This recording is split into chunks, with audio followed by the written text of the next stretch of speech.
कौनसी भी जिनिस निजर नुहे सेथिपाई केबे भी गर्व करंतु नाही काहींकि ना पत्थर मध्य तार अधिक ओजन पाई पानी रे बुड़ी जाई थाए। संपर्क एपरी हेबा दरकार झगड़ा जेबे दुई जनक भितरे हेब तो तृतीय जनकु जेपरी जना न पड़िब। केही नीरव रहिबा पछरे अनेक कारण थाई पारे किंतु नीरवता को बुझी पारुतिबा मनीष ही प्रकृत रे हृदय चाहुतिबा मनीष होई थाए। किछि संपर्क को मजबूत करी करी अजाणतरे आमे निजे ही दुर्बल होई जाऊ।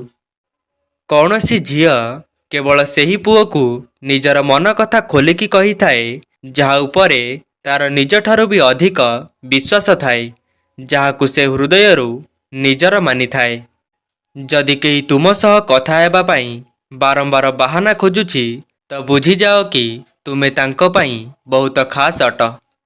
जहाठारे किछि आशा भी न थाए बेले बेले सेही मनीष खराप समय रे साथी होई पाखे पाखे रही थाए।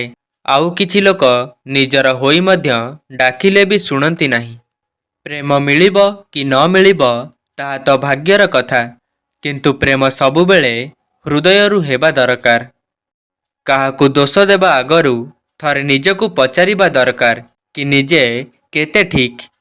जीवनर आनंद केवल सेई लोक माने ही उठेई पारंती जे केवल सुख भितरु सुखर संधान नुहे बरं दुख भितरु भी सुखर संधान करि पारंती।